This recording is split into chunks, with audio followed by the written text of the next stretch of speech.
Zamenik direktora javnog komunalnog preduzeća Komunalac Ranko Andrejević kaže da je problem nastao tako što je Skupština grada Prištine pre 2 meseca razrešila dužnosti njihovog tadašnjeg direktora Negovana Perića i do danas nije imenovala drugog. U zahtjevima koje je sindikat naveo nadležnim organima, pa je znači isplata, pre svega isplata ličnih dohotka. Drugi zahtjev je da Skupština pod hitnom postupku održi svoju skupštinu i imenuje v.d. direktora ili vlasti lice za deponu potpisa.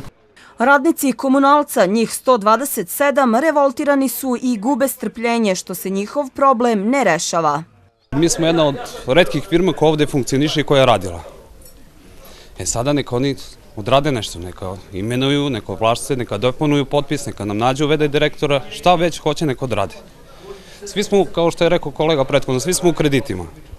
Svi smo struja, voda, gluposti. Kako ćemo? Imam porodicu, ženu i 2 dece, ćerka srednjoškolka, sin student. Znači, stvarno smo u nezavidnoj situaciji. A zašto nam plata kasni, to drugi znaju. Član gradskog veća opštine Priština sa sedištem u Gračanici, Vida Kristović, tvrdi da to što nije imenovan novi direktor nije problem, jer po zakonu razrešeni obavlja sve dužnosti do imenovanja novog. Odgovorno tvrdim da je razrešeni direktor, potpisao platu za februar mesec, iako je u tom periodu bio u statusu razrešenog direktora. Hronologija stvari u samom preduzeću govori o tome da jedan razrešeni direktor do konačne odluke, šta znači konačna odluka, do imenovanja novog mora, odnosno zakonskoj obavezi da vrši dužnost, obavlja sve obaveze kao iz prethodnog perioda u samom preduzeću. Međutim, u Kancelariji za Kosovo i Metohiju tvrde da je problem nastao zbog neodgovornosti lokalne samouprave.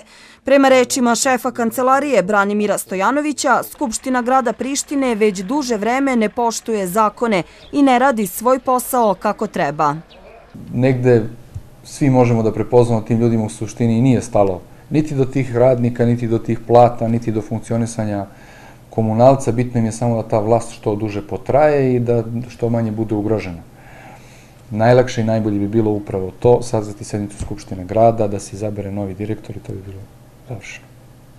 Ukoliko problem sa isplatom ličnih zarada ne bude rešen do 14. maja, radnici Komunalca najavljuju radikalnije mere štrajka.